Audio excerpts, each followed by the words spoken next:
നമസ്കാരം. ഇടുക്കി ലൈവിൻ്റെ walk the right path പ്രോഗ്രാമിലേക്ക് എല്ലാ മാന്യ പ്രേക്ഷകർക്കും സ്വാഗതം. ഞാൻ ബിബിൻ.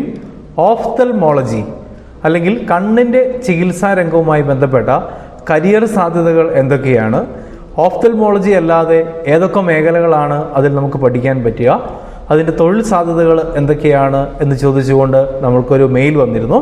അതിന് മറുപടിയുമായിട്ടാണ് ഞാനിന്ന് വന്നിരിക്കുക. ഓഫ്തൽമോളജി അല്ലെങ്കിൽ കണ്ണിൻ്റെ ചികിത്സാ രംഗത്ത് വളരെയധികം കരിയർ സാധ്യതകളുള്ള ഒരു മേഖലയായിട്ടാണ് ഇന്ന് കണക്കാക്കപ്പെടുന്നത്.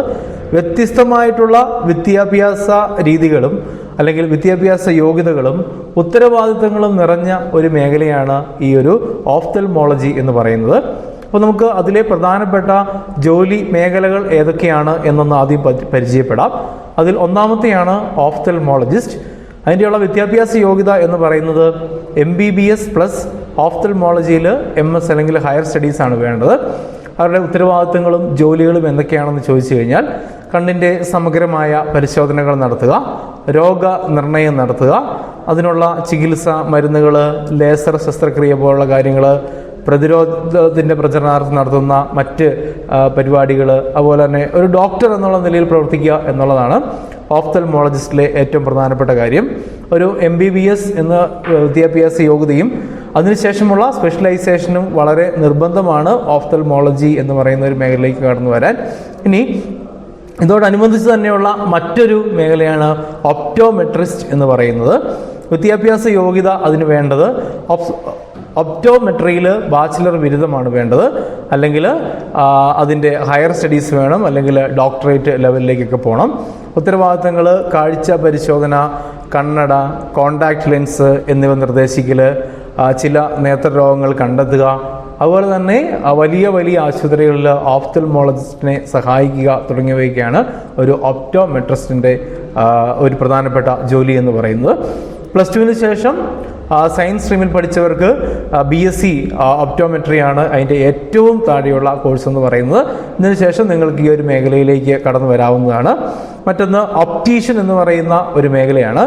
അതിൻ്റെ വിദ്യാഭ്യാസ യോഗ്യത എന്ന് പറയുന്നത് ഒപ്റ്റീഷ്യനിൽ ഡിപ്ലോമ അല്ലെങ്കിൽ ബിരുദമാണ് വേണ്ടത്. ഒപ്റ്റോമെട്രിസ്റ്റിനെയോ അല്ലെങ്കിൽ ഓഫ്തൽമോളജിസ്റ്റിൻ്റെയോ നിർദ്ദേശപ്രകാരം ഒരു കണ്ണട പ്രിസ്ക്രൈബ് ചെയ്യുക, കോണ്ടാക്ട് ലെൻസ് തയ്യാറാക്കുക എന്നിവയൊക്കെയാണ്, ഘടിപ്പിക്കുക. ഇതൊക്കെയാണ് ഒരു ഒപ്റ്റീഷ്യൻ എന്ന് പറയുന്ന ആളുടെ ഒരു ജോലി മേഖല എന്ന് പറയുന്നത്. അതുപോലെ തന്നെ മറ്റൊരു പ്രധാനപ്പെട്ട മേഖലയാണ് വിഷൻ തെറാപ്പിസ്റ്റ് എന്ന് പറയുന്ന ഒരു മേഖല. വിദ്യാഭ്യാസ യോഗ്യത ഒപ്റ്റോമെട്രി, ഓഫ്തൽമോളജി അല്ലെങ്കിൽ അനുബന്ധ മേഖലയിൽ ബിരുദാനന്തര ബിരുദം പ്ലസ് വിഷൻ തെറാപ്പിയിലുള്ള ഒരു സർട്ടിഫിക്കറ്റ് കോഴ്സും കൂടെ നിങ്ങൾ കംപ്ലീറ്റ് ചെയ്യേണ്ടതുണ്ട്. അവരുടെ ഉത്തരവാദിത്തങ്ങൾ എന്ന് പറയുന്നത് കാഴ്ച വൈകല്യങ്ങൾ കണ്ടെത്തുക, കണ്ണിൻ്റെ ചലന വൈകല്യങ്ങളൊക്കെ കണ്ടെത്തുക, ഫോക്കസിങ് പ്രശ്നങ്ങളൊക്കെ, ചില ആൾക്കാർക്ക് ഫോക്കസിങ് പ്രശ്നങ്ങളൊക്കെ ഉണ്ടാവാറുണ്ട്. അതൊക്കെ ഒന്ന് പരിശീലനം നൽകുന്നതിനായിട്ട് പരിശീലന പരിപാടികൾ രൂപപ്പെടുത്തുകയും നടപ്പിലാക്കുകയൊക്കെ ചെയ്യുക എന്നുള്ളത് ഇദ്ദേഹത്തിൻ്റെ ഒരു മേഖലയാണ്. അതുപോലെ തന്നെ ഓഫ്താൽമിക് ടെക്നീഷ്യൻ എന്ന് പറയുന്ന മറ്റൊരു പ്രധാനപ്പെട്ട മേഖലയുണ്ട്. വിദ്യാഭ്യാസ യോഗ്യത എന്ന് പറയുന്നത് ഓഫ്താൽമിക് ടെക്നോളജിയിൽ ഡിപ്ലോമ അല്ലെങ്കിൽ ബിരുദമാണ് വേണ്ടത്. ഇവിടെ പ്രധാനമായിട്ടും ഓഫ്തൽമോളജിസ്റ്റിനെ സഹായിക്കുക, രോഗികളുടെ കണ്ണട പരിശോധന നടത്തുക, കണ്ണ് പരിശോധന നടത്തുക, ഉപകരണങ്ങൾ പരിപാലിക്കുക, രോഗികളുടെ പരിശീലനങ്ങൾക്കും മറ്റു കാര്യങ്ങൾക്കും മറ്റ് നടപടിക്രമങ്ങളിലേക്ക് കൊണ്ടുപോവുക. ഇതൊക്കെയാണ് ഒരു ഓഫ്താൽമിക് ടെക്നീഷ്യൻ്റെ പ്രധാനപ്പെട്ട ജോലി എന്ന് പറയുന്നത്. മറ്റൊരു പ്രധാനപ്പെട്ട ഒരു മേഖലയാണ് ഓഫ്താൽമിക് നേഴ്സിംഗ് എന്ന് പറയുന്നത്. വിദ്യാഭ്യാസ യോഗ്യത നിങ്ങൾക്കറിയാം. ഒരു നേഴ്സിംഗ് ബിരുദം, BSc നേഴ്സിംഗ് ബിരുദത്തിനോടൊപ്പം തന്നെ ഓഫ്തൽമോളജിയിൽ അല്ലെങ്കിൽ ഓഫ്താൽമിക് നേഴ്സിംഗിൽ ഒരു സ്പെഷ്യലൈസേഷൻ നിർബന്ധമായിട്ടും ഉണ്ടായിരിക്കണം. അവർ ഓഫ്തൽമോളജിസ്റ്റിനെ സഹായിക്കുന്നതിനോടൊപ്പം രോഗികളുടെ ചെറിയ രീതിയിലുള്ള കണ്ണ് പരിശോധനകൾ നടത്തുക, മരുന്നുകൾ നൽകുക, രോഗികളെ ശസ്ത്രക്രിയകൾക്ക് തയ്യാറാക്കുക, അങ്ങനെയുള്ള കാര്യങ്ങളെല്ലാം ചെയ്യേണ്ടത് ഒരു ഓഫ്താൽമിക് നേഴ്സിൻ്റെ ഉത്തരവാദിത്തമാണ്. അതുപോലെ തന്നെ ഇപ്പോൾ ഒരു പ്രധാനപ്പെട്ട ഒരു മേഖലയായിട്ട് വളർന്നുകൊണ്ടിരിക്കുന്ന ഒരെണ്ണമാണ് ഓഫ്താൽമിക് ഫോട്ടോഗ്രാഫർ എന്ന് പറയുക. വിദ്യാഭ്യാസ യോഗ്യത എന്ന് പറയുന്നത് ഫോട്ടോഗ്രാഫിയിൽ ഡിപ്ലോമ അല്ലെങ്കിൽ ബിരുദം, ഓഫ്താൽമിക് ഫോട്ടോഗ്രാഫിയിൽ പരിശീലനം നേടിയ ഒരാളായിരിക്കണം. കണ്ണിൻ്റെ ഫോട്ടോകൾ എടുക്കുക, അതുപോലെ തന്നെ റെറ്റിന, കോർണിയ, മറ്റ് നേത്രഘടകങ്ങൾ എന്നിവയുടെ ചിത്രങ്ങൾ എടുക്കുന്നതിന് പ്രത്യേക ക്യാമറകൾ ഉപയോഗിക്കുക. ഇതൊക്കെയാണ് ഇവരുടെ ഉത്തരവാദിത്തങ്ങൾ എന്ന് പറയുന്നത്. മറ്റൊന്ന് ഓഫ്താൽമിക് മേഖലയിലെ റിസർച്ച് സയൻറ്റിസ്റ്റുകളാണ്. വിദ്യാഭ്യാസ യോഗ്യത പ്രധാനമായിട്ടും വേണ്ടത് ലൈഫ് സയൻസ്, ഒപ്റ്റോമെട്രി, അല്ലെങ്കിൽ അനുബന്ധ മേഖലയിൽ ബിരുദാനന്തര ബിരുദമോ അല്ലെങ്കിൽ PhD പോലുള്ള കാര്യങ്ങളിലേക്ക് പോകണം. അപ്പോൾ കണ്ണ് രോഗങ്ങൾ, അവരുടെ ഉത്തരവാദിത്തങ്ങളെന്ന് പറഞ്ഞാൽ കണ്ണ് രോഗങ്ങൾ, ചികിത്സകൾ, പ്രതിരോധ നടപടികൾ, മറ്റ് മരുന്നുകൾ, കാര്യങ്ങൾ, ഇവയെക്കുറിച്ചൊക്കെ ഗവേഷണം നടത്തുക എന്നുള്ളതാണ് ഈ ഓഫ്താൽമിക് റിസർച്ച് സയൻറ്റിസ്റ്റിൻ്റെ ഒരു പ്രധാനപ്പെട്ട ഉത്തരവാദിത്വം എന്ന് പറയുന്നത്. അപ്പം ഇത്തരത്തിൽ ഈ ഒരു 8ഓളം മേഖലകളാണ് ഓഫ്തൽമോളജിയുമായി ബന്ധപ്പെട്ട് നമുക്ക് ജോലി കിട്ടാനുള്ള സാധ്യതകളെന്ന് പറയുന്നത്. ഇനി ഇത് കൂടാതെ നിങ്ങൾക്ക് ഇതേക്കുറിച്ച് കൂടുതൽ അറിയണമെങ്കിൽ തീർച്ചയായിട്ടും ഈ പറയുന്ന വെബ്സൈറ്റുകൾ നിങ്ങൾക്ക് സന്ദർശിക്കാവുന്നതാണ്.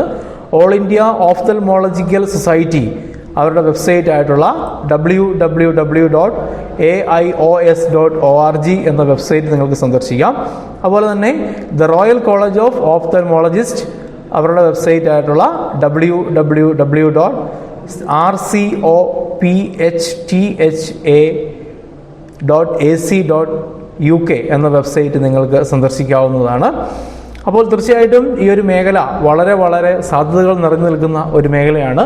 നമുക്ക് ഫ്രീലാൻസറായിട്ടോ ഗവൺമെൻറ് സെക്ടറിലോ പ്രൈവറ്റ് സെക്ടറിലോ ഒക്കെ ഒരുപാട് സാധ്യതകൾ തരുന്ന ഒരു മേഖല തന്നെയാണിത്. കണ്ണ് ചികിത്സാ രംഗത്ത് നിങ്ങളൊരു കരിയർ ഡെവലപ്പ് ചെയ്യുന്നതിന് മുമ്പ് തന്നെ നിങ്ങളുടെ താല്പര്യങ്ങൾ, കഴിവുകൾ, അതുപോലെ തന്നെ നിങ്ങളുടെ കരിയർ ലക്ഷ്യങ്ങൾ എന്നിവ വിലയിരുത്തി വേണം തീർച്ചയായിട്ടും ഈ ഒരു മേഖലയിലേക്ക് വരാനായിട്ട്. വിവിധ ഓപ്ഷനുകൾ ഉണ്ടെങ്കിൽ തന്നെയും ജോലി സാധ്യത രംഗത്ത് മറ്റ് കോഴ്സുകൾക്കൊപ്പമുള്ള വലിയൊരു ജോലി സാധ്യതകൾ എന്ന് പറഞ്ഞാൽ നമുക്ക് പറയാൻ പറ്റില്ല. അപ്പോൾ തീർച്ചയായിട്ടും നിങ്ങൾ ഇതിനോടൊരു താല്പര്യപ്പെട്ട് മുന്നോട്ട് വരുന്ന ഒരാളാണെങ്കിൽ മാത്രമേ നിങ്ങൾക്ക് ഇതിൽ നന്നായിട്ട് എൻജോയ് ചെയ്തുകൊണ്ട് മുന്നോട്ട് പോകാനായിട്ട് സാധിക്കുകയുള്ളൂ. അപ്പോൾ ഓഫ്തൽമോളജിയുടെ ഈ ഒരു കരിയർ സാധ്യതകൾ നിങ്ങൾക്ക് വളരെ പ്രയോജനപ്പെട്ടു എന്ന് ഞാൻ വിശ്വസിക്കുന്നു. അപ്പോൾ നിങ്ങൾക്ക് ഈ ഓഫ്തൽമോളജിയെക്കുറിച്ചും അതുപോലെയുള്ള നിങ്ങളുടെ കരിയർ തൊഴിൽ സാധ്യതകളെക്കുറിച്ചുമൊക്കെയുള്ള നിങ്ങളുടെ സംശയങ്ങൾക്ക് ഞങ്ങൾക്ക് മെയിൽ ചെയ്യുക.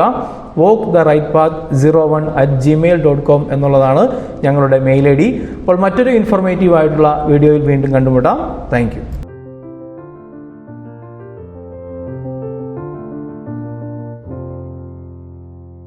News, advertising, events, live, branding, social media marketing, media productions, ശബ്ദ ദൃശ്യ വിസ്മയങ്ങളുമായി Idukki live media productions, ITI junction, Kattappana.